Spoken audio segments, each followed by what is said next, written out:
Okay.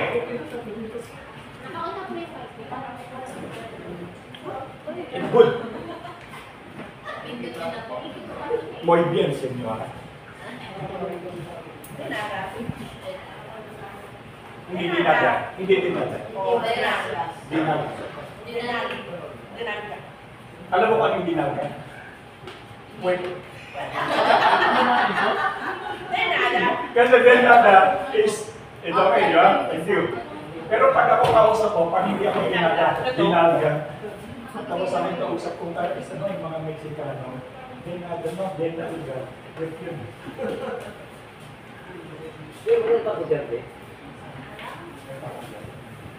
Okay. Naghahanap na naman ng salary. Huwag kang tumago dyan. Ikaw manalangin mo. Takbo ka ng takbo. Sige po, tayo po yung manalangin, tayo yung lumulog sa Panginoon. Salamat Panginoon sa umagang ito na patuloy po kami pinagkalupan ng panahon at pinagkalupan ng kapagturo na magdagdaga sa amin upang kami matuto kung paano ang maging buhay tulad ng Kristo, aming masundan ang Ebanghelyo ng Kristo. Maraming salamat sa buhay ng bawat isa, patuloy mo pagkalupan ng tulungan upang aming mag-isa puso at sa isip kung maturo aming marinig sa amin. Salamat. Pinupuri ka namin. Salamatan. Araw nito, umaga ito. Pamamagitan na yung anak na pinagda sa amin para magkaroon magtulog sa mga sa amin. Salamat. Pinupuri ka namin. Salamat dahil sa pangalan ni Jesus. Amen. Ilan kayo dito? Ilan kayo dito sa lugar? Pantay ba kayo dito? Pareho kayo ng bilang? Hindi? Okay. Okay. Ganito. Bago tayo magsimula, medyo magpapakuan muna tayo ng ating dugo. Ito ba init ang ating dugo? Sino nakakaalam sa inyo yung buhay-buhay na kanta ng araw? Buhay, buhay, buhay lang naman. Si Jesus ay buhay. Okay. Tinatanong ko lang kung alam ninyo yung nakakagod na kanta. Ganito yun. Sino nakakaalam mo sa English? Okay. Ganito yun. Itong lugar na to, Tagalog. Dito ang Tagalog. Dito English. Pagsasabayin natin, tingnan natin kung sino ang magaling. Pero pag sinabi kong stop, kung sino sabihin kong stop, magtitili. Okay? Sige nga, subukan natin. Ano to sa inyo? Basic. Pag haluin mo yung English Tagalog. Madali lang pala. Sabayin mo yung English Tagalog.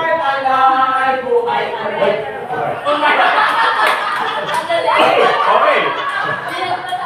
Okay, okay. Let's go. Alive, alive. Ready? Ano kayo? Tagalog? Why? Alive. Pagkati ito, kano sino ito kano dito? Agbiag. Alam mo ba? Hindi nga, pero agbiag, babae. Dito sa inyo. Marami akong version yan, meron ako ito kano version yan. Alive. Okay. Alive. Ready? Dito. Ready? Sing. Alive, alive, alive forever. My Jesus is alive, alive forevermore. Alive, alive, alive forevermore. My Jesus is alive forevermore. Sing hallelujah, sing hallelujah. Suntunan. Ayusin nyo naman. Eh, pinipletin nyo, lalong napapasamay. Maganda. Okay na sana, nagpantos pa. Okay. Alive, alive. Ready? Sing. Alive, alive, alive forevermore. My Jesus is alive, alive forevermore. Alive, alive, alive forevermore. My Jesus is alive forevermore. Nakaganon na ako. Tigil na yun. Ganon na, tigil na yun. Hindi kayo nakikinig sa conductor. 1, 2, 3, 4, 5, 6. Kulang eh. 1, 2, 3, 4, 5, 6, 7, 8, 9, 10. Lipat. Kulang eh. Ang hina nito eh. Kaya nakasan natin bigyan sa akin mga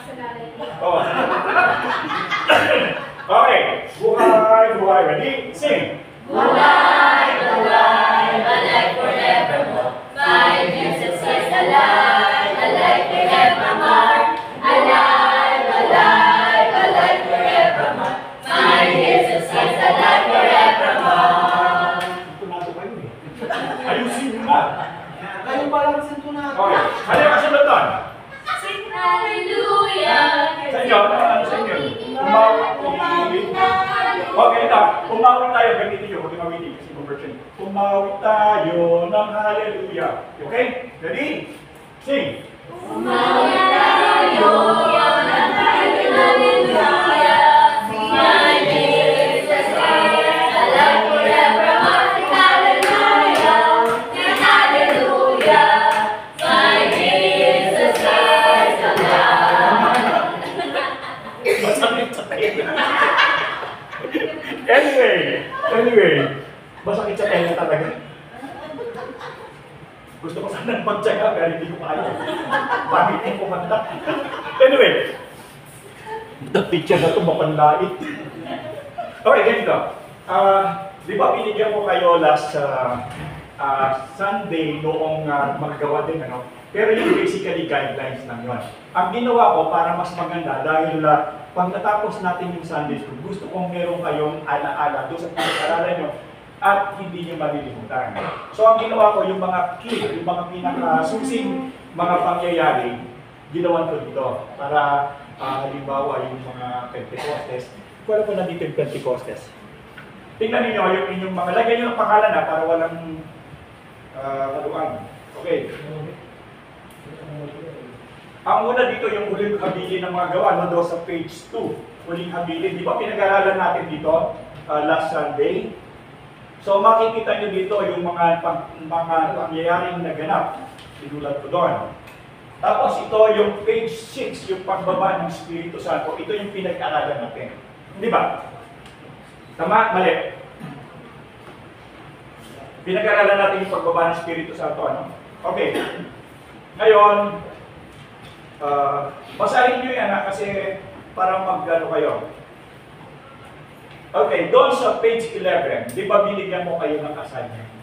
Nababasahin ninyo yung mga kabanatang, ano? Tatlatapan.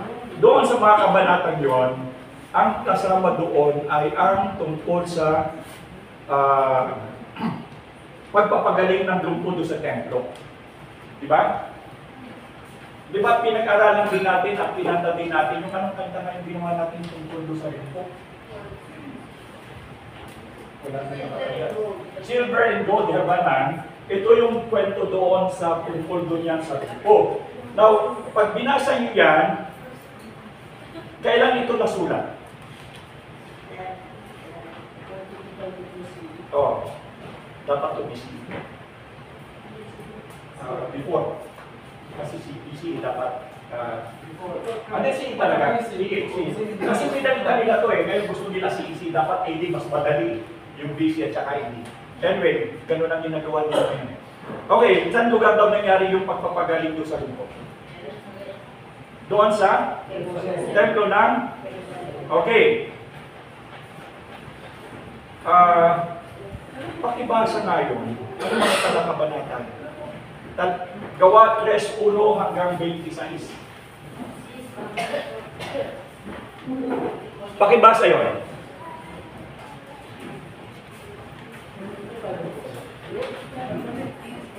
Pakibasa yung gawa 3:1 hanggang 26.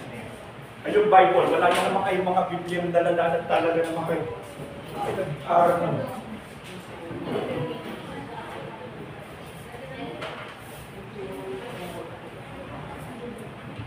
Basahin natin paikot. Okay, paikot.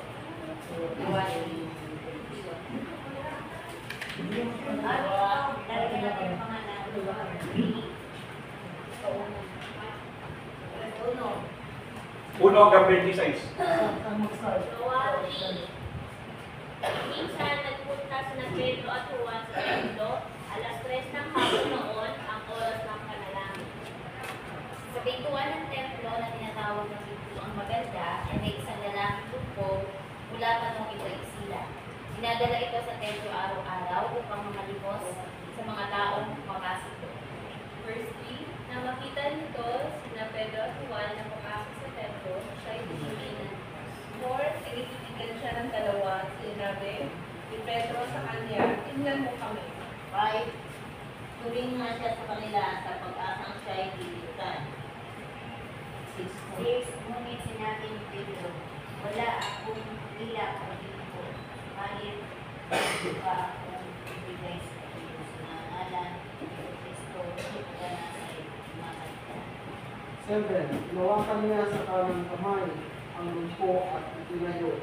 At din lumakas ang mga paa at buko ng mga lalaki. Okay. Palokso itong tumayo at nagsimulang lumakad, pumasok sa templo, kasama niya. Naglalakad, lumulundag at nagpupuri sa Diyos.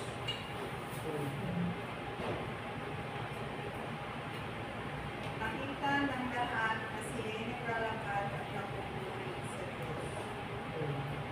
Then, nang makilala nilang siya ang pulubing dating nakaupo, na namamalimos sa pintong ito ang maganda ng templo, na mangha sila at nagtapas na nangyari sa kanya.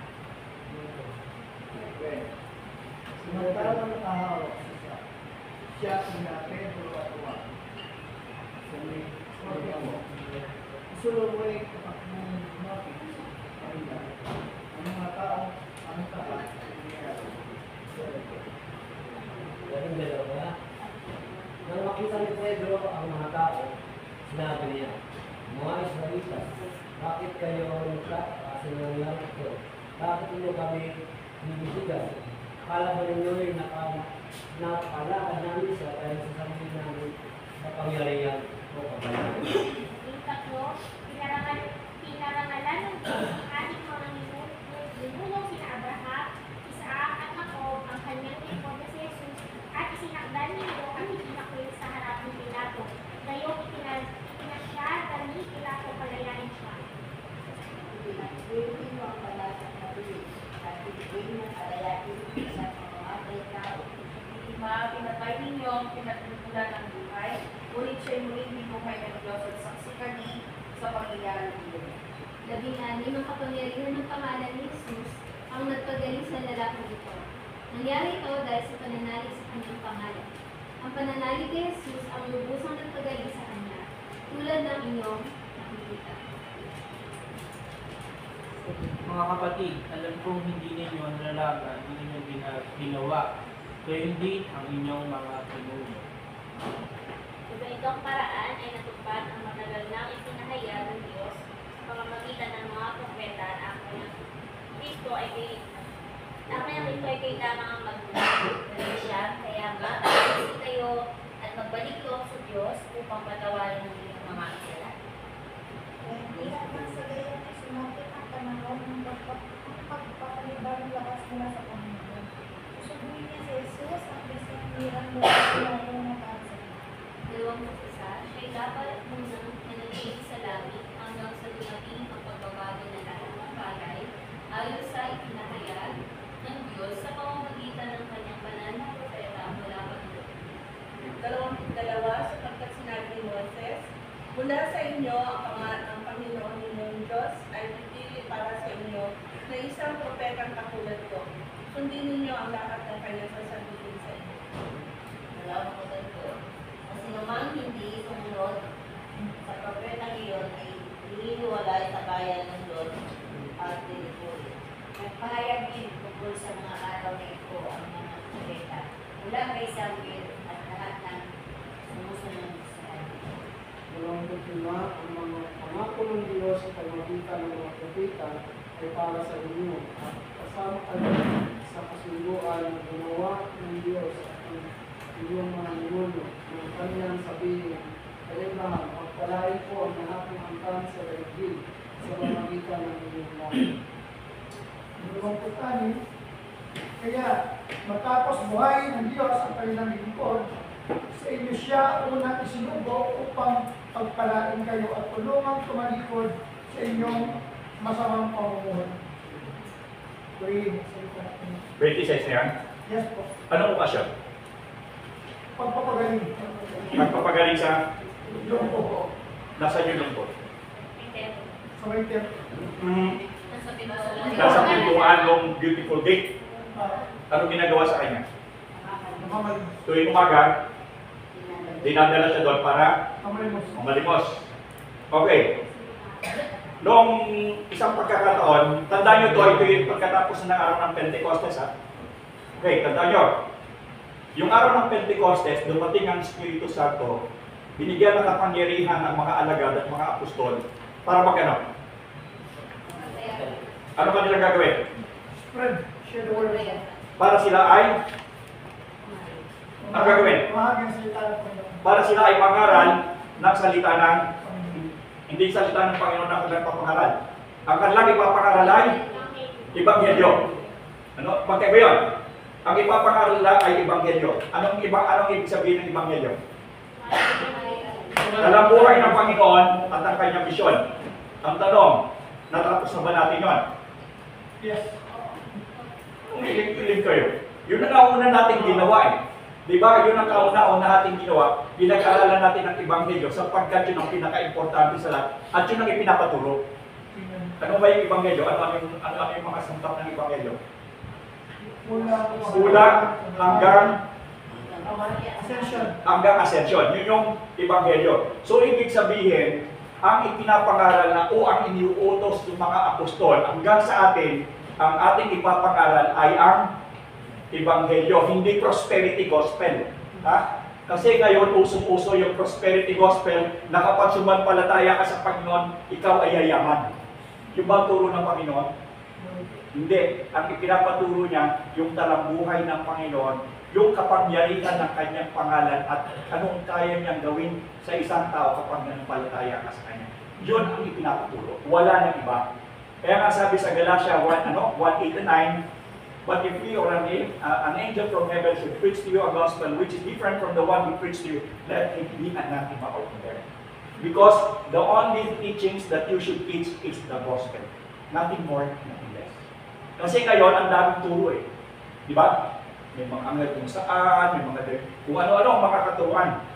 Pero kung kayo ay babalik sa basic, isa lang ang ipinapaturo. And I'm very, very strong on this kasi kasi pumunta ka sa Pilipinas sa buong mundo, kung ano pinagtuturo. Meron pang mga nagsisigaw, may nagbabaligtaran, di ba? Meron pang, yung pang isang nakita ko, nagaling doon sa taas, nakatali, tapos bumababa siya na gano'n. Lalo na sa Africa, kung ano-ano, makikita nyo doon. So, hindi yun ang pinapaturo ng Panginoon. Ang ipinapaturo ay yung buhay ng Panginoon at yung kanyang misyon.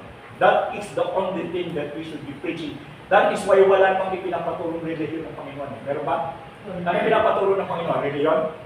Hindi. Ang pinapaturo niya, siya. Siya lang. Wala nang iba.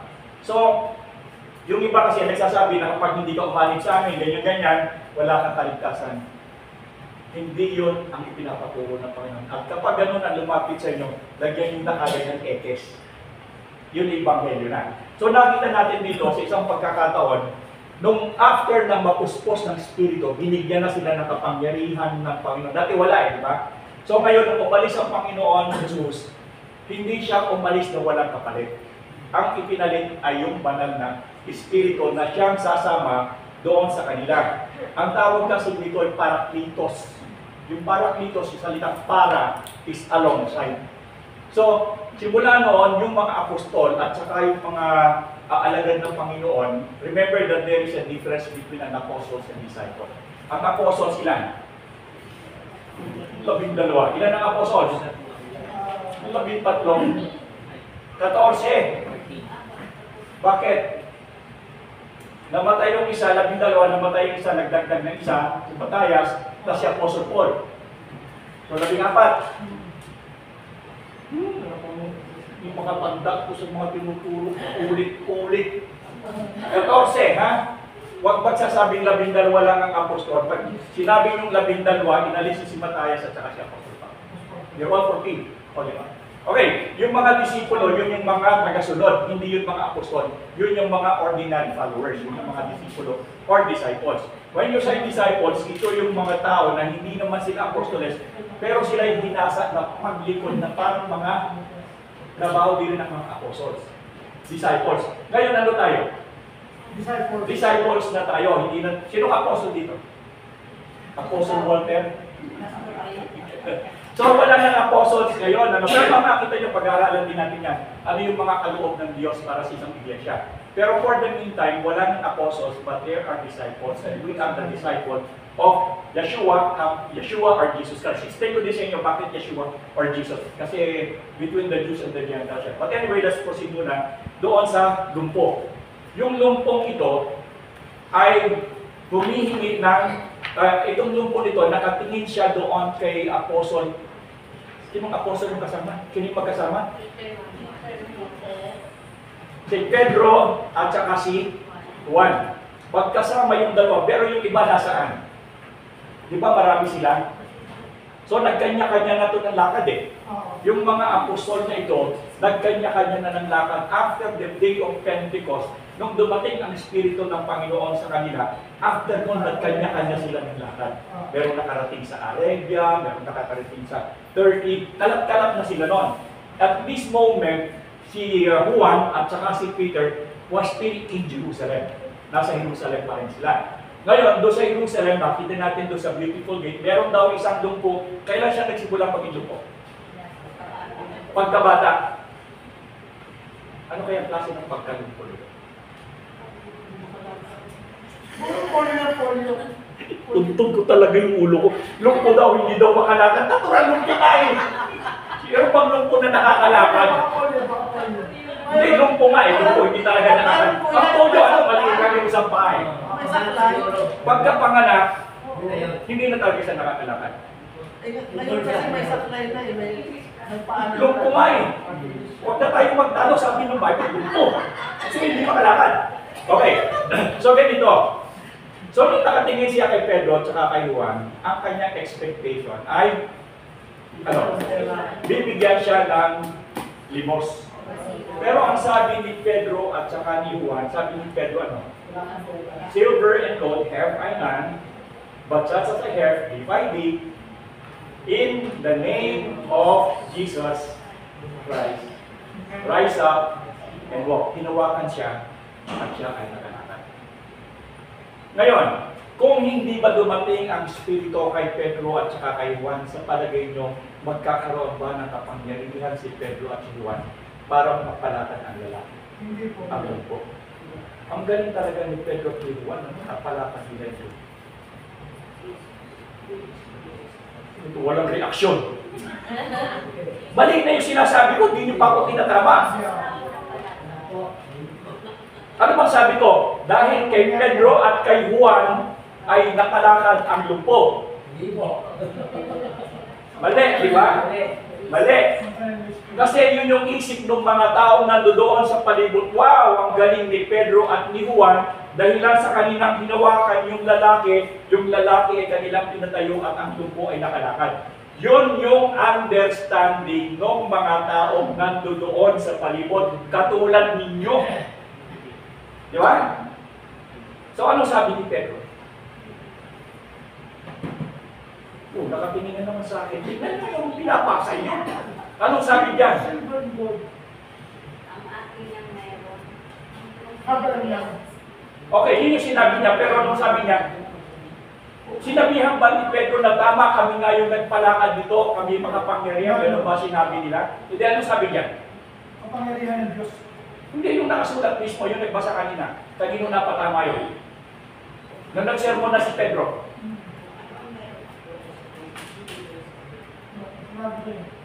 Bakit kayo nagtaka Yan. sa nangyari dito? Bakit mo kami na ng ganyan?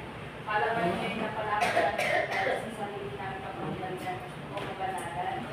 Pinarangalan ng Diyos ng ating mga ninuno sa Abraham at sa at ako ang kanyang tinawag si Jesus na sinaktan ng Diyos pinakili. Sa harap ni Pilato kayo ito siya na sinatong palayan. Nakilin ninyo ang banal at higit at higit na palayan sa mga. Okay. So, nagsermon si Pedro. Akala niyo ba kami? Hindi kami. Sino daw? Sino yung tinutok ni Pedro?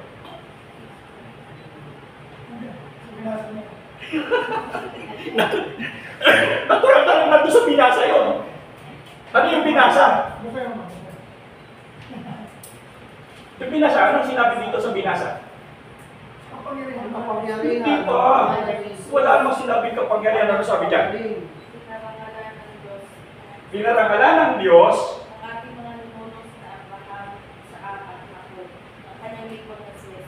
ang kanyang pinarangalan ng ating ninuno, yung kanyang lingkod na si, anong nangyari kay Jesus? Itong isinakdal ninyo. Itong itinakwil ninyo. Ano bang ginawa sa kanya? Pinatay ninyo Pinatay ninyo. ang pinagmumula ng buhay. Okay, Ngunit pinatay siya ninyo. yung huling binuhay ng Diyos. Yan ang At problema. saksi kami sa Panginoon. Yan ang naging problema. Hindi ba yan din ang sermon ni Pedro doon sa Pentecostes na yung pinatay ninyo? Inulit niya uli eh. Hindi ba? Lagi niyang sinasabi na yung inyong, sapagkat siguro itong mga tao nito, napansin ni Pedro kasi nasa hibusa lang sila sa templo, magkakakilala sila. Ito rin yung mga nagsisigaw ng husana, tapos ito rin yung sumigaw na ipako siya sa krus. Kaya kilala niya eh. Di ba? Natatandaan niya siguro kasi sinabihan niya kayo eh. Pinapatay ninyo. Ibig sabihin, kilala ni Pedro, kasi siyempre, nagsisimba sila doon sa templo, nakikita mo yan, kasi puro Diyos sila. So, sinasabi ni Pedro, kayo yung nagpapatay. Pero ang problema nyo ganito. Anong naging problema nila? Anong problema nung nagpapatay? Anong problema? Hindi ninyo naunawaan ang ginawa. Bakit? Wala silang palanan. Bakit hindi nyo naunawaan yung ginawa? Yung inyong ipinapatay, anong nangyari? Muling binuhay. Katulad din doon sa Pentecostes, siyempre, ikaw man, pinatay mo yung tao, pagkatapos muling nabuhay, ano ang iyong reaksyon? Matatakot. The same doon sa chapter 2, the same event ang nangyari. Kasi siguro itong mga taong ito, wala sila doon during the time of Pentecost. Di ba? Otherwise, alam na nila. So yung 3,000 na nauna, probably itong mga taong ito, hindi sila kasama doon. Di ba? Nung mag-sermon sila doon, yung mga apostles na nagsalita ng ibang wika, itong mga tao doon na nasa templo, wala sila doon during the time of Pentecost. Otherwise, alam na nila kung anong nangyari. Okay, but this time, hindi pa nila alam kung ano ang nangyayari. And then, si Pedro, inulit lamang niya yung kanyang sermon doon sa Pentecostes. So, anong nangyari doon sa mga taong nagpapako sa kanya? Nagsisi ba itong mga tao nito? Bakit? Iba po yung kanyang niyayakap, hindi naman yung patuan ng kay Jesus. Hindi yung patuan pa rin kami sa tentasyon. Ano sabi doon? Doon sa huli, sino yung last? Ano sabi doon? Kaya matapos buhayin ng Diyos ang kanyang lingkod sa inyo, siya unang sinugo upang pagpalain kayo at tulungan. Tumalikod sa inyong masama. So, hinihingi ni Pedro doon sa mga taong nandoon na kayo ay tumalikod, or either he was saying that you should repent from what you have done. Kasalanan yun, hindi dapat magsisi kayo. Pero anong nangyari? Kasunod. Anong kasunod, Pastor? Doon sa binasa mo? Kayo, para kayo tulungan tumalikod sa inyong masamang paulo. Okay, so walang response. Hindi natin alaman kung ano ang response noong mga Hudyong nandoon. Bakit? Dahil ang kasunod dyan, pinakulong siya. Di ba? Ang kasunod dyan, ang difference kasi doon sa Pentecostes, yung nando sa Pentecostes, they repented. Pero dito, iba eh. Dahil ang kasunod dito, si Apostol Pedro at saka si Apostol Juan ay, ano ginawa? Kinasuhan. Okay, dagdagan natin yan. Ano sabi doon? Idiretso na natin. Sasalita pa si Pedro at Juan sa mga taong bayan nang dumating ang mga paring Hudyo, ang kapitan ng mga bantay sa templo at ang mga Saduceo. Anong nangyari? Galit na galit sila. Galit na galit sila. Bakit? Dalawang apostol dahil sinaturo ng mga ito ang mga tao na si Jesus ay muling nagbuhay at iyon ang katibayan ng muling mabubuhay ang bawat. Okay. Dahil para sa Ano ang dahilan bakit nagagalit ang mga Hudyo? tinuturo nilang muling nabuhay si Jesus. Naniniwala ba sila na tunay na nabuhay si Jesus? Hindi. Bakit? Anong sabi nila? Ninakaw lang yung kanyang Bangkay. bangkay. Pinalabas. Pinalalabas nila na ninakaw yung bangkay ni Jesus kung kaya hindi sila naniniwala doon sa resurrection. Because his body was just stolen by the Israel. Pero tayo, di ba talaga nalaman nila ang totoo? Parang ang ginawa nilang doon eh, sabihin nyo lang ito pera, huwag na kayo magsalita sa dalawang bantay. Huwag na kayo magsalita para hindi na malaman. Pero totoo talaga, nalaman nila yung katotohanan na nabuhay. Oh, alam naman nila yun. Sabi na kasi lang, hindi po talaga nila iyakan. Kaya naman, remember, yung panibagong paniniwala, actually that was new. No. Kasi all throughout the years, buong buhay nila, naniniwala sila sa pananampalatayang Budaismo. Naniniwala doon sila ba sa katuruan ni Moises, yung Torah. Ano? All of a sudden, here comes a new understanding. All of a sudden, here comes a new teaching na parang weirdo. Biruin mo, nabuhay sila sa mga patay. Wala naman sa kanila nun eh. Wala namang tinuturo sa Torah na gano'n eh. Si Elijah umakyat, pero hindi siya namatay. Ito namatay, pero nabuhay. So, parang kumbaga sa parang hindi ka panipaniwala. Kung nangyari man ito, mahirap pa rin akong kumbinsihin. Diba? So, ganito yung nangyari sa kanila. Hindi lahat ng tao, bagamat si Jesus ay nanatili sa looban ng 40 araw sa pagtuturo doon sa Jerusalem. Siyempre, nabalita yun. Nabalita yun, imposible naman na hindi mabalita yun. Eh, hindi lang naman Pilipino ang mga Marites. Diba? Marites din sila. Dahil sila oral tradition yan eh. Oral tradition. So, in spite of all the facts that na nando doon, yung mga tao doon refused, magkaiba yun sa hindi naniniwala, sa tumatangging maniwala.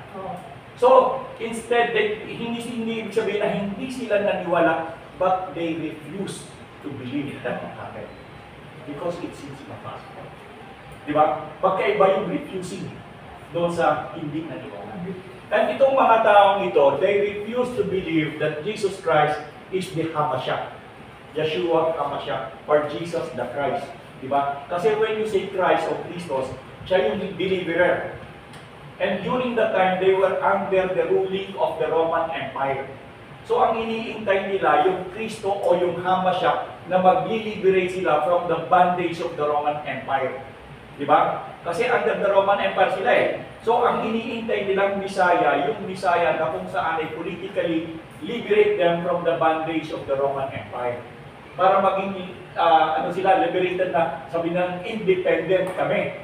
That's why we have to get rid of these Romans dito sa Jerusalem or dito sa Jerusalem or doon sa buong Palestine.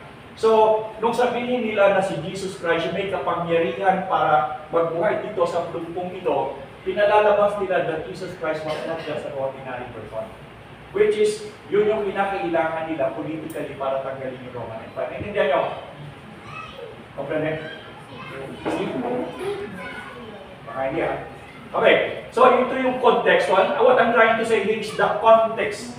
Yung context ko ng pangyayari. So ngayon, it would be very hard for them to believe that itong taong ito na nakita nila, nakasalamuhan nila, kasama yung mga mangingisda at yung mga tax collector na mababa ang tayo sa lipunan pagkatapos magsasabing siya ang Messiah. It would be very, very hard for them to comprehend. Kaya nga maswerte tayo dahil hindi natin nakasama siya. Sa palagay niyo ba kung nakasama kayo during the time of Jesus Christ, you will believe that He was the Messiah? Baka hindi rin. Kasi kasama mo di ba? Si Magdalena, naglalabas sa buhay ng damit yun, tapos naglalakad-lakad doon, di ba? Napapagod din, di ba? So it will be very hard for them to comprehend that this man was the Messiah. So, in spite na ipinakita ni Pedro at ni Juan, yung sinasabi niya na hindi kami yung mayroong dahilan upang ang taong ito ay makalakad, lumpo sa kanyang pagkabata, hindi kami ang merong pangyarihan para siya ay muling makalakad, kundi yung taong inyong pinatay at muling nabuhay, siya yung Mesiyas at siya ang nagpalakad sa taong ito. So nakita natin, bago pa lang ito kasi bago pa lang, di ba? After the crucifixion, the ascension, utay-utay pa lamang ito, nandun pa lamang sa Jerusalem. Kasi aabutin natin yan hanggang makarating dito. Yung kwentong ito hanggang makarating sa atin dito. Kaya that was more than 2,000 years ago, siguro ano nang itsura natin bago natin matapos yan. Di ba?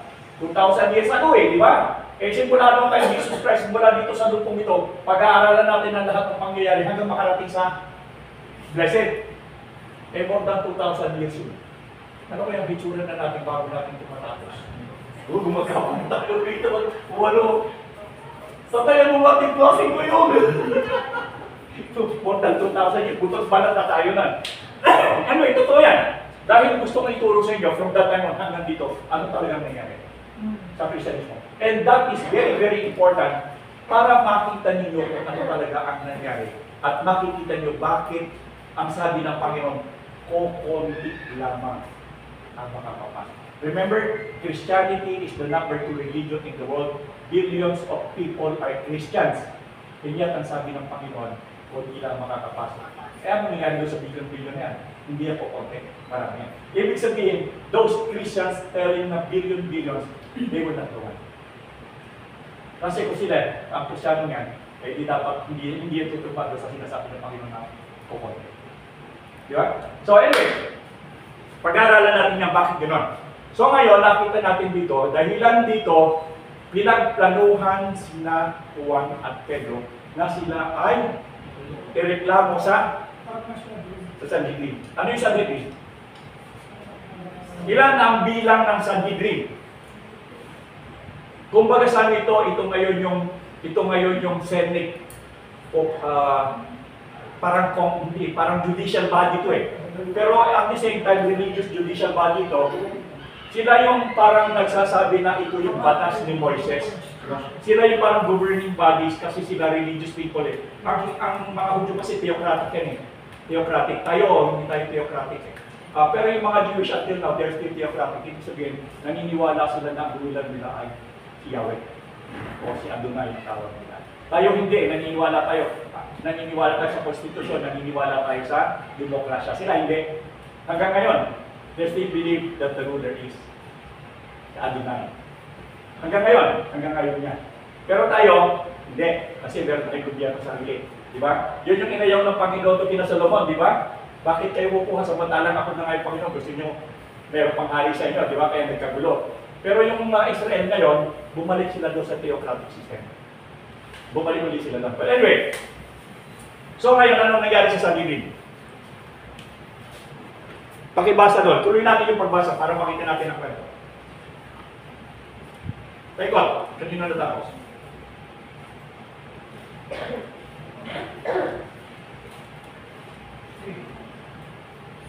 Doon sa number 12 yun, number 3, pagharap sa Sanhedrin. Ang petsa 30 to 33 AD, ang lugar sa Jerusalem.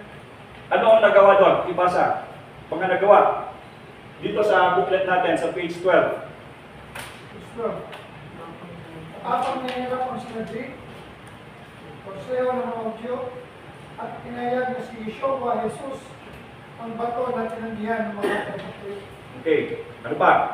Sinabi niyo walang ibang pangalan magpagliligtas maliban kay Jesus. Oh, Yeshua or Jesus.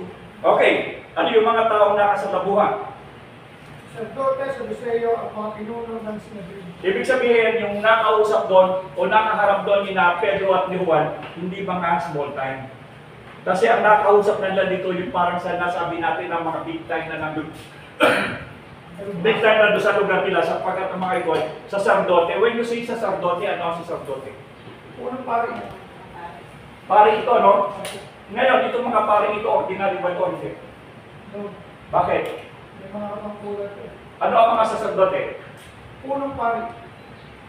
Hindi, sacerdote. Pero punong pari ang mga sacerdote. Pero yung chief sacerdote na parang pinakamataas na sacerdote. Pero ano ang mga sacerdote? Sila ay mga taong pinili mula sa tribo ni Levi. Mula doon sa tribo ni Levi, yan lahat ay pare. At walang pare sa kanila na hindi nagbumula sa tribo ni Levi hanggang sa ngayon. Kasi hanggang sa ngayon, muli nilang itatayo yung tinatawag na third temple because the second temple was destroyed in 70 AD. Dinestroy siya ni Titus, the General Titus. At simula nung wala ng temple, but now they are preparing to put up the new temple. Doon sa itatatayuan ng templo ng mosque na Muslim kayo, kaya meron sila doon. Kasi doon yung ginawa ng Muslim, yung templo pinaglalagyan, ginawa ng Muslim, doon nila nilagay yung mosque nila. So ngayon, kaya away-away sila ngayon doon. Sabi ng mga Israelita, hindi pwede, tatayo namin yung aming templo dyan, tatanggalin namin yan. Kaya hanggang ngayon, yung mga saserdote ngayon, meron pa rin ngayon na mag-serve doon sa third temple na yan na gagawin from the tribe of Levi. Hindi ka pwedeng maging saserdote kung hindi ka mula doon sa tribo ni Levi. Okay? Kaya ba hindi nila ina-acknowledge si Jesus Christ kasi mula sa tribe ni Judah? Hindi. Hindi, talagang doon magagaling ang Bisaya. Sa anak ni David. Kaya lamang, hindi na tinatanggap kasi iyakin siya. Di ba? Ang in-expect nilang conqueror, in-expect nilang Messiah during the times conquering. Lumalaban. Iiyakin yung dumating. Paano nila tatanggapin? Di ba?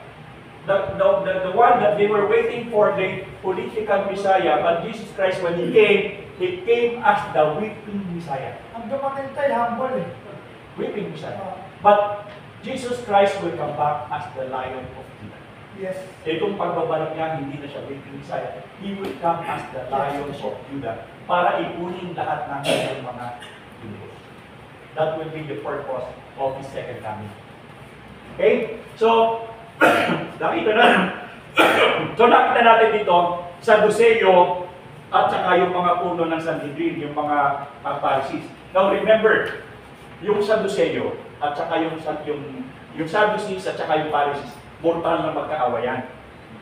Mortal na magkaawayan dalawang yan kasi hindi sila pareho ng paniniwala eh. Yung isa naniniwala na may mga anghel, yung isa naniniwala walang mga anghel. Naniniwala siya may pagkabuhay ng muli, yung isa may mga espiritu wala. So magkaaway silang dalawa. But at this very moment, they join forces together. Nakikita nyo? Magkasama sila. Why? Bakit magkasama itong magkaaway nito? Sino ang target nila? Mga apostol ni Kristo. Ang target nila ay yung katuruan. Diba?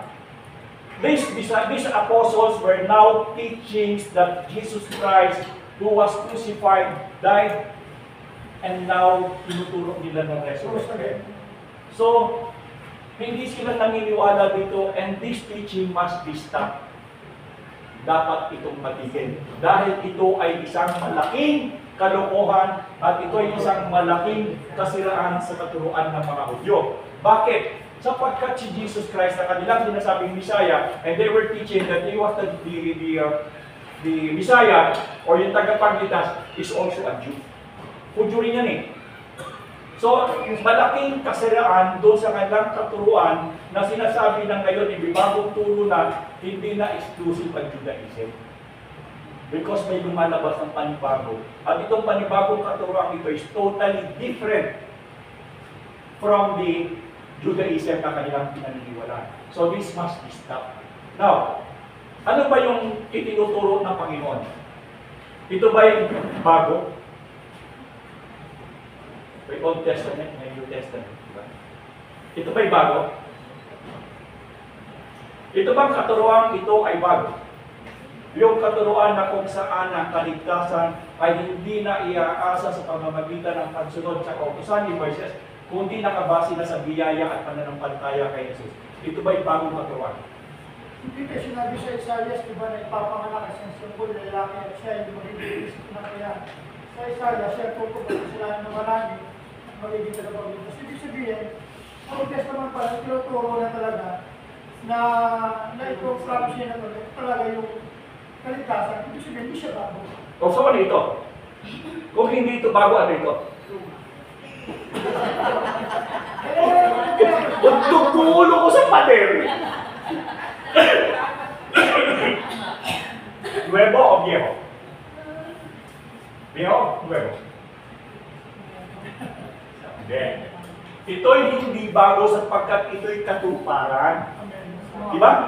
Hindi ito bago sapagkat ito'y katuparan ng sinasabi ko sa lumang tipan. Kaya nga sinasabi ni Pedro, hindi niyo ba nalalaman kung sa sinasabi ko sa ating pangako sa atin sa lumang tipan? Sinabi na siya. The same thing na sinabi niya doon sa Pentecostes, that Jesus Christ was the fulfillment of the prophecy that He will come to save mankind. Hindi ba? Yung kay Joel, di ba? So sinasabi niya na ang dumating dito sa atin is just the promise and it is now being fulfilled. So hindi ito bagong katuruan, kung hindi ito ay katuparan ng hula na sinabi doon sa turo sa atin. Di ba po sila? Kasabay ko sa tinuro sa atin na ito ay dadating talagang sadyang darating at dumating na nga. Ba't tayo kayo maniwala? Di ba? So ito yung argument. This is the basic argument between the Pharisees, yung mga Hudyo at itong dalawang ito. Pero Hudyo din itong dalawa, tatandaan nyo. At yung lahat ng 3,000 na kung saan nanampalataya doon, Hudyo lahat yun ha. Walang Gentiles doon. At ito, they were also talking to the Jewish people. So ang konteksto natin ngayon, puro Hudyo pa lang. Kasi bago pa lang sila umaalis nasa Jerusalem pa sila. So ang lahat ng nagiging mananampalataya dito, lahat ay Hudyo pa naman. Wala pang hindi. Ay, kaya po pala sa Book of Galatians, ikaliwanag ni Paul na yung law, nakapag-ingat natin na wala pa itong, hindi pa ako napupulpul yung promise. Hindi yung law, yun yung naging tagapagbantay natin dahil wala. Pero nang dumating na si Jesus Christ, dapat hindi na tayo dito mabuhay sa law. Katuparan na siya. Katuparan na siya. Dumating yung promise. Yun yung pangako doon sa mula sa batas. Nakakaya si Isaac, si Albert, kasi ano yung si Albert, si Sarah. Yung law, pinapag-ingat natin, pero nang dumating yung promise, which is yung si Jesus Christ. So, itong law na ito, hindi na tayo tumakakang, hindi na tayo sa promise. Okay, naintindihan yan. Kasi yan ang problema eh. Yan ang pinakamalaking problema doon sa Jerusalem when they were starting. And even during the time, doon sa time ng even sa Corinthians and doon sa Galatians, yan pa rin ang problema. Yan pa rin ang problema natin ngayon. The same pa rin yan. Bakit?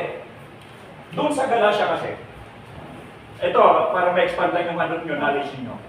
Doon sa Galatia kasi, ang problema doon yung mga tinatawag na Judaizer. Ano itong mga Judaizer na to? Itong mga Judaizer na ito ay mga Hudyo na na-convert into Christianity. Pero ang sabi nila, okay yung Christianity, okay yung pananampalataya, pero huwag natin kalimutan yung 10 utos. So, ibig sabihin, biyaya at gawa o yung kautusan, gusto nilang pagsamahin. Ang sabi ni Apostol Pablo sa Galatia, hindi yan ang turo. Hindi yan. Dapat pananampalataya lamang, huwag niyong samahan ng batas. Kasi hindi mag-uugma ang dalawa. Sapagkat ang Panginoon, na kung saan na nagbibigay ng biyaya, siya lang nga yung katuparan ng batas. Kaya hindi niyo pwedeng pagsamahin yan. Di ba? Yun yung Galatia. Kasi doon sa Galatia, maraming mga naging Kristiyano Hudyo, pero sabi nila ay samahan natin yung mga gawa. Ibalik natin, pagsamahin natin. That is why Apostle Paul was so angry. Bakit yung ginagawa yan? Maligan, hindi yan ang Ebanghelyo. Ang Ebanghelyo ay pananampalataya sa pamamagitan ng Panginoon na nagdudulot ng kaligtasan. Walang kasamang gawa o kautusan. Naintindihan niyo? The same din yan doon sa klase natin kanina sa Hebrew. Doon sa Hebrew, the same yan. Yung mga Hebrew, kasi yung the book of Hebrews was written to the Jewish people na naging Kristiyano. Kaya ang sabi nila, namimiss namin yung mga piyesta, namimiss namin yung Pasko, kasi wala na. Di ba? Kasi naging mananampalataya na, at si Jesus na nga ang katuparan ng lahat. Ang sabi ng mga Hebreo na maka-Kristiyano, ano kaya bumalik na tayo doon? Parang nakakamiss. At yun yung tinalakay ng manunulat ng Hebreo. Si Kristo ang Melchizedek priest. Siya na lahat ng katuparan ng yung inaanap. Kaya huwag na kayo bumalik sa kautusan, manatili na kayo sa pananampalataya sa Panginoon. Laging basic yan. Akala ninyo ang Krisyanismo madaling nakuha yan. Hindi yan. All throughout the time, there was always a negation or paglalaban tungkol sa pananampalataya yun hanggang sa ngayon. Now, sino ang mga Judaizer sa panahon natin ngayon? 70 Adventists. ang samanista ay mga Kristiyano, pero naniniwala sila na dapat mong sundin ang 10 kautusan, kaya nga bawal ang dugo, bawal lahat, bawal, sapagkat yun ang sinasabi sa Leviticus. That is why ang mga Kristiyano ngayon na Judaizer, 70 Adventist. Okay, kasi Diyos nila si Jesus Christ. Kasi, Save ng lahat. pero meron silang Ten Commandments. Yun yung Galatia. Yun yung Galatia. Sila yun. Nag-exist na rin sila yung Judaizer hanggang sa ngayon. So okay, so naintindihan niyo? Iyak pa rin ang Old Testament. Yes. 70 Adventist. So ang Judaizer, 70 Adventist, basically Judaizer. Mga Kristiyano na nanatiling umahawak sa kautusan. Yan yung naging problema ni Apostol Pablo sa Galatia. Ganyan niya pareho-pareho. So ibig sabihin itong mga 70 Adventist na to, sila yung sinasaway ni Apostol Pablo doon sa Galatia. The same yan eh. Pero huwag kayong magpapakapan kasi itong mga Kristiyano ngayon, meron din tayo masalanan ganyan. Okay, anyway. So nakita natin dito. Sorry. So nakita natin dito na si Apostol Juan at saka si Apostol Pablo hindi naging madali ang kanilang sistema ng pangangaral. At dahil dito sa pangangaral na ito, anong ginawa sa kanila? Pinakulong. So doon sa mga aral, tingnan nyo nga kung ano yung nangyari sa aral. Anong aral ang makukuha dito?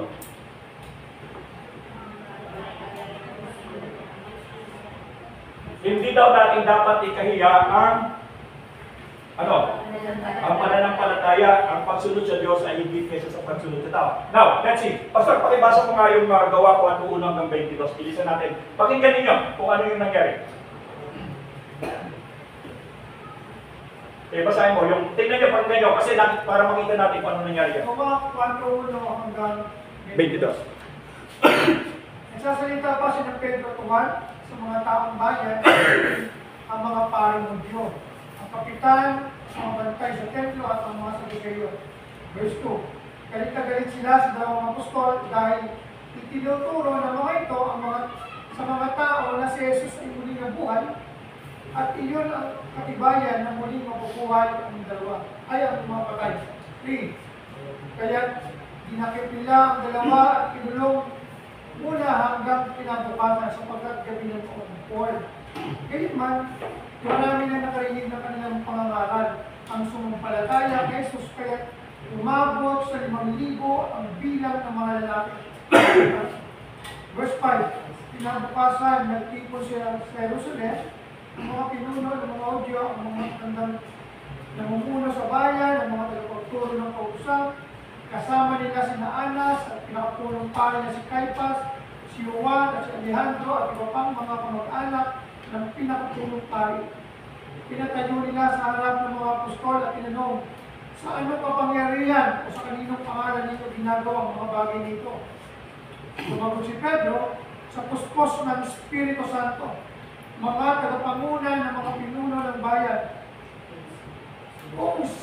Kung sinisiyasat ninyo kami ngayon tungkol sa kabutihang ginawa namin sa lumpong ito, kung paano siya gumaling, nais kong malaman ninyong lahat at ng buong Israel na ang taong ito ay nakatayo sa inyong harapan at lubusang gumaling dahil sa kapangyarihan ng pangalan ni Jesucristo. Okay. Dahilan sa kapangyarihan ng pangalan. Okay.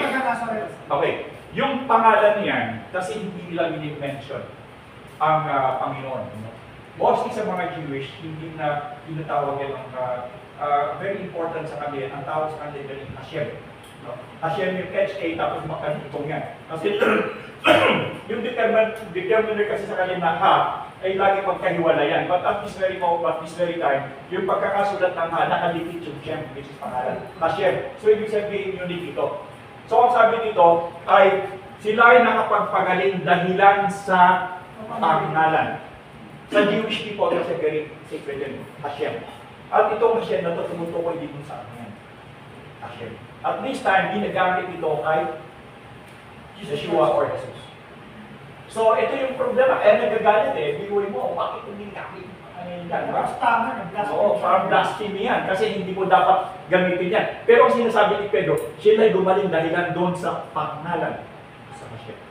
Kasi yung word na pangalan, kasi nga hindi lang din-mention. Kaya ang papalit nila dyan Hashem. Tayo, yaw-yaw din yan tayo, napaka-cheap natin kasi gentle tayo. Pero sa Jewish people, they were so sacred that they would never mention the name of the Father. Pero hanggang ngayon, that is why they're using Adonai. Sa pangalan. Kaya only that Hashem. Tayo, mamera sa atin yung pangalan ng Diyos kasi hindi tayo. But for the Jewish people, they will never do that. So they use Hashem, yung pangalan. Sige. Yung Hashem po yung pangalan. Ang salita ay ang pangalan. Ang pangalan, Oh. Hashem po yun. Hashem. But he was referring to Jesus Christ or the Father. Or repairing or Yahweh. Yeah. Yes. Kasi hindi nga nila ginagamit yung yan eh. Bawal sa kanilang gamitin. That's why they use po sa Hashem. kanila, diba? Kaya lang, ang pagkakasulat niya magkadikit. Hashem, Hashem magkadikit. Oh. Normally kasi determiner yung ha. At sinusulat lang magkahiwalay. But this time, when they write it, magkasaming dalawa. Hashem. Pagka magkadikit yan, ibig sabihin, they were referring to God. God. Ang ibig sabihin ng Hashem, ang pangalan. Pangalan. Kasi hindi nga namin i-mention yung pangalan ng God. Ang Diyos. That's why they say Hashem or ang pangalan. But they were referring doon sa kanilang creator na ayaw nilang sabihin yung real name because it was forbidden. Okay. But sa atin, mamera yan, di ba? Pinakanta pa natin. Okay, go. So, pangalan ng Jesus Cristo na nasa Nazaret, na iyong ipinako sa krus, ngunit-muling binuhay ng Diyos. Ang Jesus na ito, ang batong tinakwil ninyong mga tagapagtayo ng bahay. Okay. Isa pa dyan ha. Remember also yung ginagamit ng Roman Catholic na ang batong ito, the rock, yung foundation na simbahan na. But when you look at it, it was not Peter who was the rock of foundation. Ayun yung foundation si Jesus Christ. So mali yung sinasabi na si Peter na ang foundation. The rock of foundation was Jesus Christ, was not Peter. Di ba? Si Peter nga nagsabi, di ba? So, mali yung interpretation na ang rock daw ay si Peter, kaya daw siya yung tagapagtayo ng simbahan nila. But here, nakita natin, it was even Peter himself who was referring to Jesus Christ as the rock. Diba? So, nakita nyo yung mga malituro? Okay, so nakita nyo, the rock was not Peter, but the rock was Jesus Christ himself, because even Peter himself was the one saying that the rock was the one who was crucified. Yung siya dependent doon sa rock. Si Peter. O yung sa Catholic kasi sinasabi na si Peter ba yun? Yun ang... So, erroneous yun. Kasi when you look at the scriptures, si Peter nga nagsabi na hindi naman siya kundi si Jesus Christ. So, mali yung turo na yun. Okay. So, kasi smart talaga ang bato. Ayun. Kaya po pala sa Matthew 7:27-28, sabi niyo, ang pagtayo sa bahay, sa buhangin natin, sa bato. Yung sabihin, pag ikaw ay naka-immerse, nasa bato, you never, At saka yung sinabing ikaw ay Petro, ikaw ang bato, gano'n. Actually, misinterpretation nila yun, but the bato doon, the rock that was being told was referred to Jesus Christ. Sige. ang batong tinakwil yung mga tagapagtayo ng bahay, ang siyang naging batong panulukan. Well, sa kanya lamang matatagpuan ang kaligtasan, sapagkat walang ibang pangalan sa buong daigdig na ibinigay ang Diyos sa mga tao upang tayo ay maligtas. Nagtaka ang buong taas ang kapunungan ng mga Diyos. Sa katapangang ipinakita ni Pedro at Juan, lalo nang malaman nila mga karaniwang tao lamang ang mga ito. At hindi nakapag-aral, nabatid nilang dating kasama ni Jesus ang mga ito. 14. Ngunit dahil nakaharap ng mga... Teka muna. Bigyan ko ng diin ito. Kasi doon sa TikTok, may lumalabas na ito daw sinapeto daw ay mga ignorante at hindi nga daw nakapag-aral. Tama, hindi sila nakapag-aral, but they were referring, ito kasi mga sacerdote, mga high priest, they were saying na hindi ito nakapag-aral, meaning hindi namin kayo ka-level. When they say hindi yan nakapag-aral, hindi ibig sabihin yan na hindi marunong bumasa at sumulat sa interpretation natin. Why? Because to the Jewish people, they were obligated to study Torah at the age of 5. And at the age of 13, they have to do the bar mitzvah or bat mitzvah. So walang Hudyo na hindi marunong bumasa at sumulat kasi required sila mag-Torah at the age of 5. Ngayon, ang sinasabi dito na hindi nakapag-aral, hindi namin ka-level kasi si Apostol Pablo nag-aral kay Gamaliel. Yes. Ito mga ito, hindi naman ito nag-aaral kay Gamaliel, hindi ito nag-aaral sa mga eskwelahan ng mga Pariseo at mga Saduceo. No, yun ang ibig sabihin na hindi nakapag-aral. But it does not necessarily mean na itong mga ito, kasi sinasabi sa TikTok, ito daw mga hindi nag-aaral. Totoo, pero misnomer yan. Kasi sa mga Hudyo, at the age of 5, you have to study the Torah. That is why Jesus Christ nawala yan at the age of 12.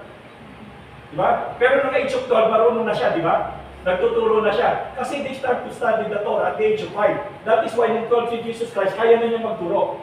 Kasi ang basic study nila at the age of 5. Ay, di ba sila Peter and Jude? Kaya So, ibig sabihin, mag-aaral din sila ng Torah. natural. Bakit siya makakapag-quote ng Joel sa Bible? Bakit sila makakapag-quote yan sila sabi? Kung hindi nila alam ang Torah. When they say hindi sila nakapag-aral, sinasabi na sa Saduceo at Pariseo, hindi sila ka-same level ng status, hindi sila nag-Harvard. Diba? Hindi sila nag-UP. Hanggang St. Andrews Field lang sila. Pero tayo, sampal pala talaga sa kanila si Pablo. Of course. Kaya ganito sila sabi. Si Pablo talaga kung sa pagkakasabi ng pagiging mutujo. Para siya. Pero bumaba siya sa level ni na Pedro. Pero kung sampal pala sa kanila talaga lahat yun. Yes. Kasi bumaba siya sa level ni Kasi Peter. papalaki kay Pablo. Oh. Kaya sabi niya, inari kong basura ang lahat ng bagay.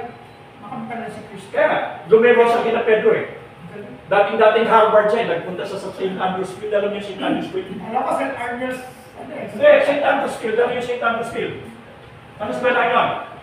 St. Peter, San Pedro. St. Andrews Field, hindi niyo alam? San Andres Bukid. Yung eskwelahan doon, San Andres Bukid, St. Andrews Field. Eh itong mga Pariseo, Harvard. Itong mga ito, St. Andrews Bukid, San Andres Bukid nag-aral. So ibig sabihin, hindi ka namin ka-level. When they say hindi ka nakapag-aral, it does not necessarily mean na mga apostles and disciples hindi marunong lumasok sa Quran.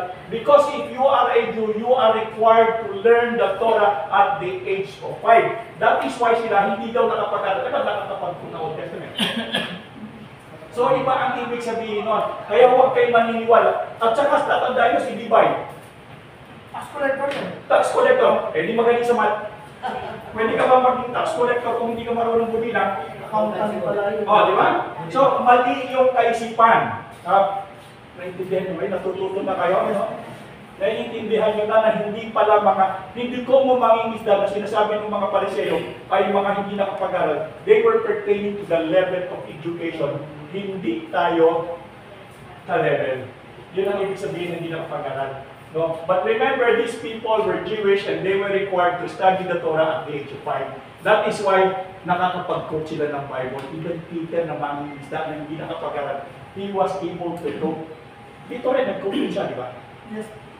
So, mali yung kaisipan na hindi nakapag-aral. Hindi mataas ang pinag-aralan.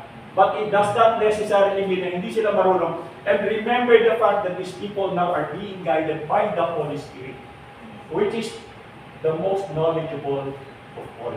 Yes. So ito yung nagbibigay ng kaalaman sa kanila. They were given wisdom from the Spirit of God. Sabihin pala talaga yung disciples, yung apostles na talagang aral din talaga sa Quran. O syempre, hindi ka. Alam niyo ba ako, kami, ni Mami, nagsiserve kami sa bar mitzvah na, kay Ellie. Pag bar mitzvah, ito yung panahon na 13 years old, yung mga lalaki na Hudyo o kaya babae. Nagsiserve kami naman kasi yan mga yan, talagang okasyon yan. So kami naman waiter kami doon, extra income. Bakit yan eh? So serve kami na ganyan, kasi nagpa-bar mitzvah sila, nandun yung lalaki, nagpa-bar mitzvah, o ito magpa-bar mitzvah, magre-recite ka ngayon ng Torah. I-recite mo yan. At the age of 13. Ay kami naman ang mga nandun. Kami naman ang mga serve ganyan. Pag uwi namin, sige nag-bar mitzvah kami, meron naman kami dollar. Kasi siyempre, may bayan kami. Kaya pala tayo, yung nangangaral sa Israel na mga pinapangaral si Yeshua, yung mga bata na bumabato sa kanila ay nasa age, I think nasa age ng 7 years old. Binabato ng bangko, ano? Binabato ng bangko. Kasi alam nila na mali yung turo. Mga bata. Oo, bata. Mga ganong edad. Binabato yung babae. Binabato ng bangko ng mga bata. Ano? 7 to 12 years old. Kasi alam na nila na mali yung tinuturo. Binabato na. Kasi nagtuturo yung babae tungkol kay Jesus Christ. Eh sa Israel, Jerusalem. Banabato siya ng mga bata. So anyway, so nakita natin dito, patuloy mo pastor. Pinuputol-putol ko para makita nyo na meron kayong insight. Sige. Ngunit, dahil kaharap nila ang taong nagpagaling, nakatayo sa tabi ng Pedro at Juan, wala silang masabi laban sa dalawa. Kaya ang dalawa ay pinalabas muna ng kapuluhan at saka sila nag-usap. Ano ang gagawin natin sa mga taong ito? Tanong nila.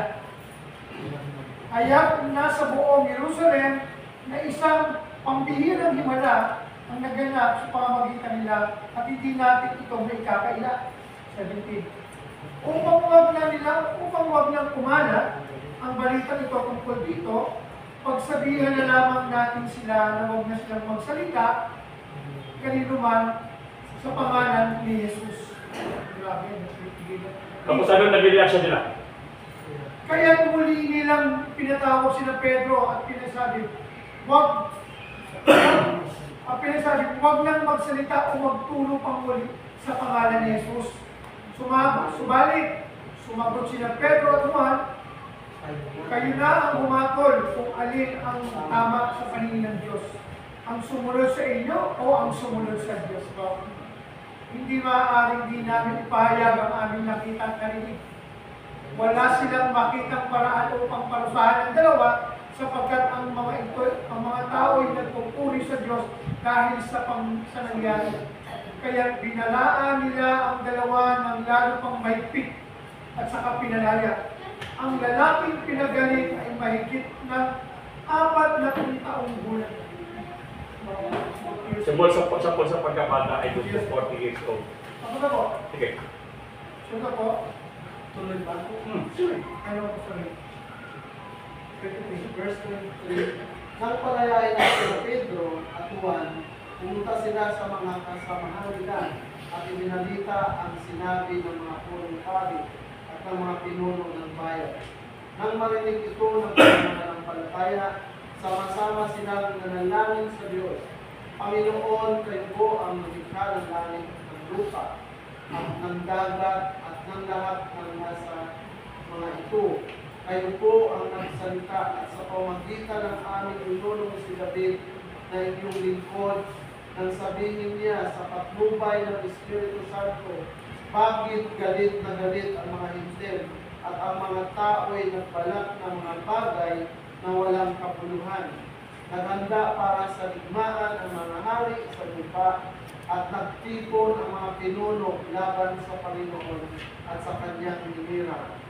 Nagtatipon nga sa lungsod na ito sina Herodes at Poncio Pilato kasama ang mga hintil at ang buong Israel laban sa iyong banal na lingkod na si Jesus ang inyong hinirang. Nagtatipon sila upang isagawa ang lahat ng bagay na inyong itinakda noong una paman ayon sa inyong kapangyarihan at kalooban. At ngayon, Panginoon, tingnan ninyo, pinagpantaan nila kami. Bigyan ninyo ng katapangan at inyong mga alipin upang ipangaral ang inyong salita. Iulat ninyo ang inyong kamay upang magpagaling at lubin ninyo na sa pangalan ng banal na lingkod na si Jesus ay makagawa kami ng mga himala. Pagkatapos silang manalangin, diyanig ang kanilang pagtitipon, silang lahat ay napuspos ng Espiritu Santo at tapang na nangaral ng salita ng Diyos. Yeah, okay yan. So ano nangyari? Anong sabi ni Pedro nung sila pinagbukas? Sino bang susundin namin? Kayo o ang Diyos? Yung kanilang pagsagot din sa total defiance. Di ba? Sino yung kanilang sinasansala? Hindi ordinary tao. Ang sabi diyan, yung mga likod ng bayan kasama. Ibig sabihin, yung mga mayor, yung congressman at senatong. Pero yung ang equivalent kasi ngayon ng mga yan, ang equivalent ngayon ng mga lingkod ng bayan ngayon dito sa Pilipinas yan ay congressman at saka senatong. Betong, yan. Yan ang mga katumbas niya ngayon. Anyway, so nakita natin dito, in spite of all the problems that they may be facing, nakita natin dito yung tapang, nandoon yung kanilang tapang, at sinabi nila na sino ba ang dapat namin. Ngayon, do you think if you will come to the same situation, doon sa kaparehong sitwasyon na hinaharap ni Pedro at saka ni Juan. Can you say the same thing? Kaya niyo bang sabihin yun? Kaya niyo sabihin yun?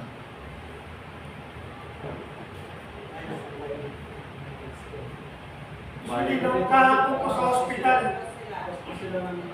nag-share ako ng Friday, mayroon 3 Muslim na audience sa hospital at pagpagaling. Talagang yung tingin sa akin ng 3 Muslim, talagang ganun. Kaya I preach Christ. Nung ako ay bata, May God's grace. nung ako ay bata, siguro ang edad ko ay 18 taon. Kasi 17 ako nag-basic ako. Nag-basic Bible course ako at the age of 17. That was 1977. At the age of 18, 18 taon ko, nag-join ako sa Campus Crusade for Christ doon sa Operation Jabez at ako ay naging leader doon. Kami ang UP group, yung mga UP, ang kasama ko, at kami ang na-assign sa Bundok Peninsula. Alam niyo yung Bundok Peninsula? Ano-ano mga bayan sa Bundok Peninsula? Macalelon, Itugo, San Narciso, Munanay. Bundok Peninsula. Ano yung lugar ng Bundok Peninsula? Teritoryo ng NPA. Kasagaran ng labanan ng NPA. That was the time ng 1978 niya.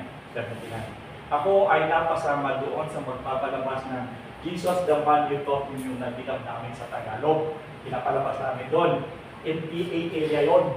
NPA area yon.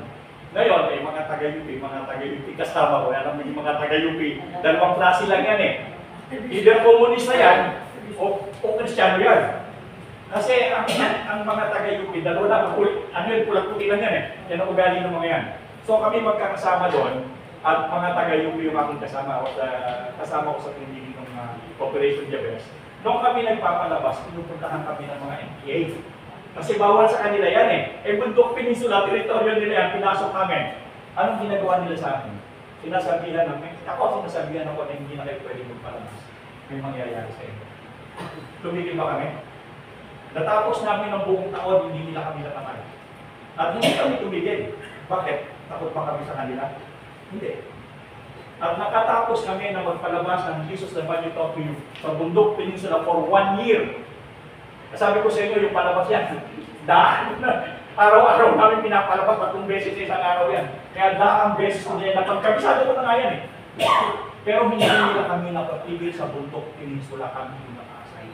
Merong mga pangyayari siguro na kami ay titirahin na, pero kung minsan magpapalabas kami, ay ulan. So hindi na kami ang nakakapagpalabas. Merong talagang minsan ng ulan. Ngayon, kung minsan, alam mo, marami na kaming paraang ginawa eh, para huwag na kami matira ng mga yan eh. Minsan sasabihin, balik kami kaya natin mga damit natin. Para hindi na huwag matira ng mga yan. But by the grace of God, for 1 year, teritoryo ng NPA yan hanggang ngayon, hindi kami nagalaw. And we showed the film 3 times, 2 times a day. Kaya kabisado ko lahat ng barangay dyan. Lahat ng barangay dyan na Bundok Peninsula sa Itugo, sa Mulanay, sa Macalelon, sa San Andres, hanggang doon sa dulo, ang pagitan ni Tagkawayan. Quezon, ang pagitan ni Bicol na. Abot namin yan, pinapalabas namin. And yet, for the whole year doon sa teritoryo ng NPA na pinasok namin, eto, buhay pa ako. Ang nangyari, nagkasakit ako ng TB. Kakatay ko saan. Siguro, nakakain ako ng mikrobyo. Kaya nagkasakit ako pagkatapos namin ng 1 year. Kaya napatigil ako for 1 year because I got tuberculosis. Kaya hanggang ngayon, may tama ako eh. Pero wala na, magaling na. Pero pag in-x-ray ako, talagang nandoon pa rin. Nagkasakit ako dyan. But anyway, ang pinakamaganda doon, the question is, if you will be confronted of the same thing, nag-confront kay Pedro at kay Juan, ano yung inyong reaction? Ano ang inyong magiging reaction? Dito pa nga lang, sinuway lang kayo dyan sa labas, natakot na kayo. Nakabili ba kayo? Kawawa naman, inuusig kami. Hindi pa kayo nakaranas, di ba? Yung mga Kristyano nung araw, ginagawang ilawan pa ni Nero. Sinisudyan mismo para pangliwanag yung Coliseum.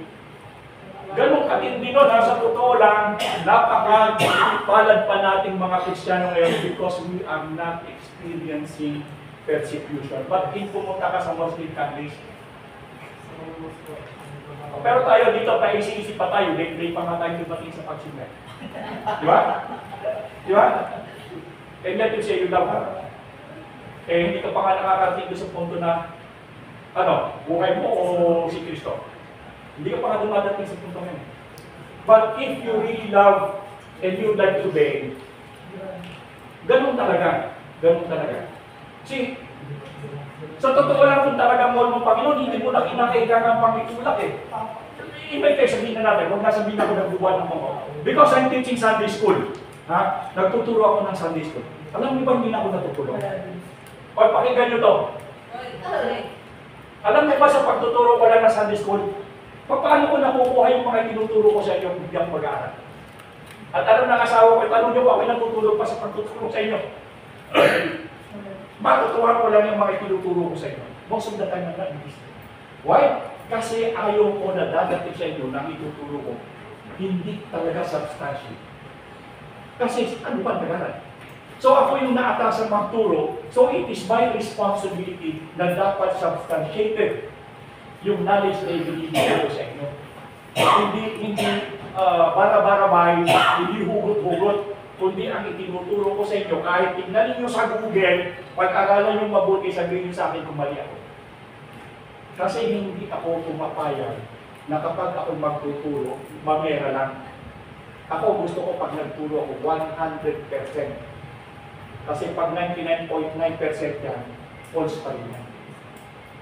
So nakita ninyo? Kung gusto ko ganito yung nasa Bible. Hindi, itinuturo ko kasi most of this history. Sa totoo lang, pag tinignan nyo tinuro sa Google, ibig sabihin tama yan. Kasi hindi na, non-sectarian na yan eh. Secular na yan eh. So ibig sabihin nag-a-agree yan. So tingnan niyo kung nag-a-agree o hindi. Kasi yun yung magiging parang third party nyo eh. Kaya kinakailangan nyo ng third party to substantive, pwede rin tinuturo sa inyo yung tama o hindi. Di ba? Kasi kung tayo-tayo lang, self-serving yan. So you need to have a third party, then you Google. Tingnan yung sinasabi ko kumalik na. Tayo na lang sa ating misis. Anyway! Offering muna bago ano. Ito! Offering pangakalimutan. Meron akong bagong ginawa. Ito ang Pablo at ang mga liham ng tipan. Ito yung continuation ni Pablo at saka yung lahat ng sinulat na letter sa Bible. Andito ko lahat yon. So pag kayo yung nagbasa nito, halimbawa tinignan niyo Korinto, bakit sinilihaman, bakit binigyan ng sulat ng taga-Korinto? First and second. So nandito yan. Ito, bago kong gawa ito. Bagong gawa ito. Very, very nice. Ako, gusto ko to. So meron pa rin tayo dito. Those who would like to get yung yung gospel, meron. Pastor, ito. So yung gospel, meron pa rin tayo ha. Magsabi lang kayo, ipiprint ko kayo. Ito na yung life of Christ. Ito yun. So mag-offering tayo para sa material. Kaya yung life of Christ tayo. Ito yung life of Christ. Nalalakay.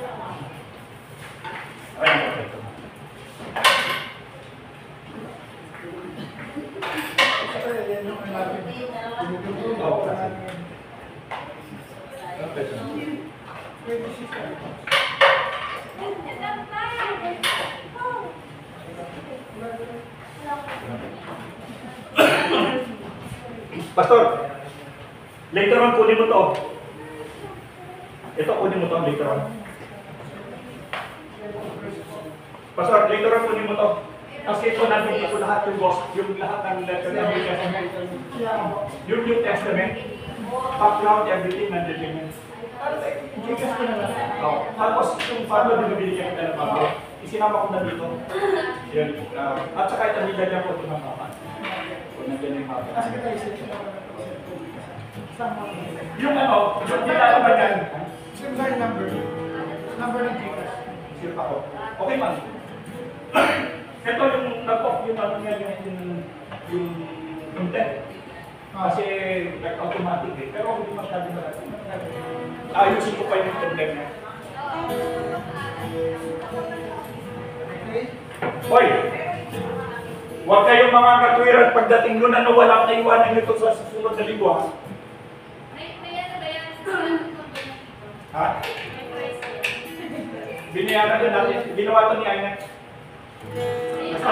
Nagpadala tayo doon ng pagbili ng papel. Kasi sabi niya na yun lang pagbili ng papel na lang.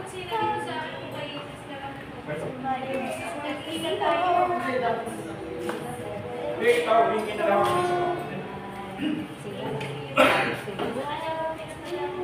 Lagay mo ng pangalan ko kasi baka mamaya palit-palit ka. Sige, mag-closing prayer tayo. Salamatan natin ng Panginoon.